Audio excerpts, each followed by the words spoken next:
News every 15 minutes, weather every 10, and sports twice an hour. Newstalk, KGVO, AM 1290 and now 101.5 FM. You're listening to Montana Morning with Peter Christian. An Amber Alert has been issued for a missing Laurel, Montana girl who may be traveling by bus and perhaps even coming through Missoula. Good morning, everyone. It's Montana Morning. It's Thursday, October the 16th, 2014. Right now, the sky's partly cloudy. We have a mild 41 degrees in Missoula. Our newscast this morning sponsored by Dig It Excavating, where they bring 30 years of excellence to every job. Call 214-4292. This morning's top story, an Amber Alert has been issued for 6-month-old Heaven Angel Torres, who was abducted by her non-custodial mother, Rebecca Dene Castro, October 13th at around 12 noon. They were last seen at Walmart in Laurel, Montana. That's near Billings. And they're believed to be traveling with another 3-year-old female child, Aliyah Brown. They're possibly traveling by bus to Yuma, Arizona, which may take them through western Montana and Missoula.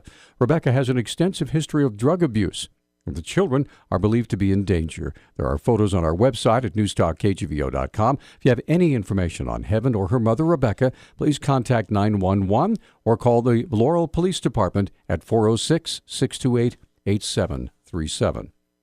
Dawson County Attorney Olivia Reiger, working with the Montana Department of Justice's Criminal Investigation Division, has charged Stephen Corey Unger and John Allen Parker with 1 count each of felony sexual abuse of children.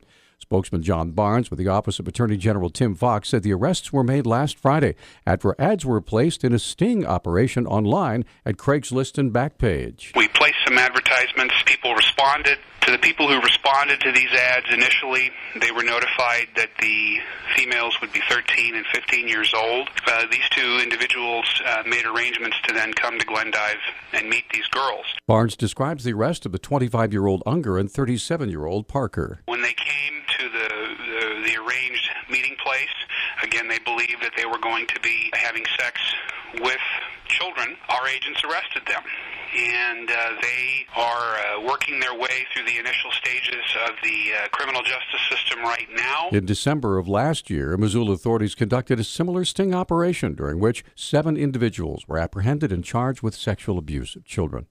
A man who threatened to bomb federal courthouses in Missoula and Billings over what he said was an unpaid debt has been sentenced to 34 months in federal prison, followed by 3 years of supervised release.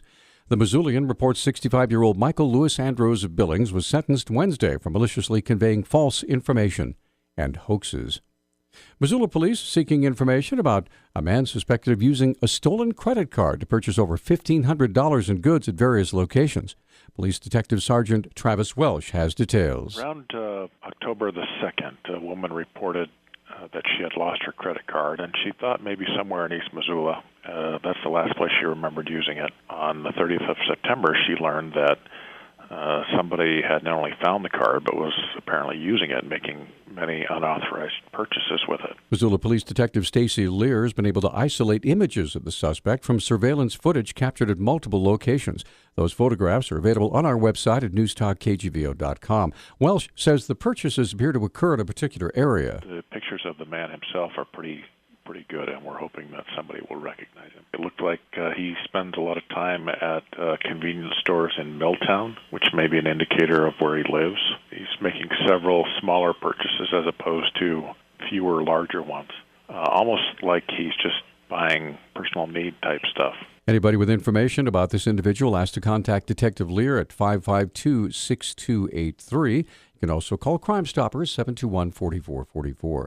Federal prosecutors have dismissed a misdemeanor charge filed against a 57-year-old Texas man who shot at a grizzly bear that was charging him on a trail in Glacier Park. Attorney Jason Holden of Great Falls told the Missoulian that U.S. Attorney's Office was right to dismiss the charge of illegal discharging a firearm in a national park because his client was defending himself. He says Brian Murphy didn't fire his gun until after he had tried pepper spray. Ryan Zinke was out campaigning yesterday promoting his plan to expand access to public lands for all Montanans. He claimed to support several other bills related to similar topics, too. Montana has a legacy of making sure we have public access for multiple use and making sure we can enjoy that access for the course of time. It's really not about who owns the land, and I think we should just manage the land we have better. That's improving access. That's looking at returning some of the access of, road closure for reasons that just don't make common sense. In contrast, Zinke says he's not supporting John Tester's bill on forest jobs and recreation and adds that it does need some work. One is that the forest harvest provision sunsets. I think it needs to be a little more balanced and that make sure that we can, harvest timber. Doesn't address the lawsuit provision, which I think we need to make sure that lawsuits not frivolous, because I think the goal should be to make sure we have healthy forests, make sure we have a prosperous economy, make sure we protect Montana's legacy. Zinke's entire public lands access plan can be found on our website at newstalkkgvo.com. The federal government is wrapping up its response to the Ebola crisis after a second Dallas nurse became ill and it was disclosed she had been cleared to fly a day before her diagnosis. Ebola patients are not considered contagious until they have symptoms. Still, the revelation of another Ebola infection raised new alarms about whether hospitals and the public health system are equipped to handle the deadly disease.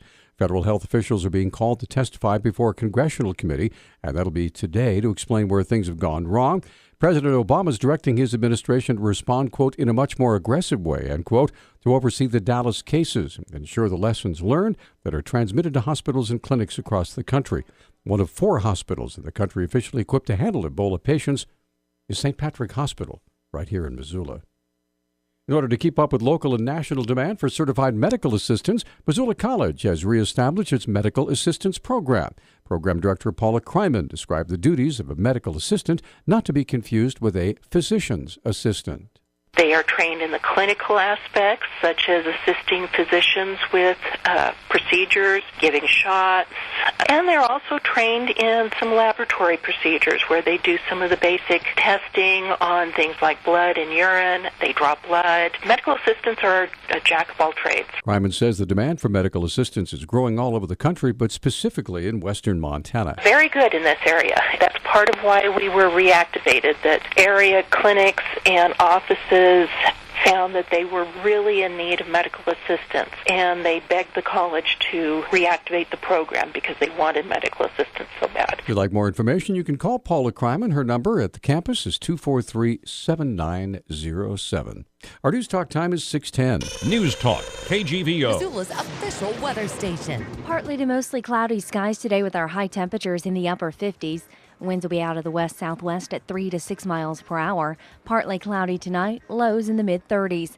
I'm meteorologist Brooke Foster for KECI 13, your first alert station.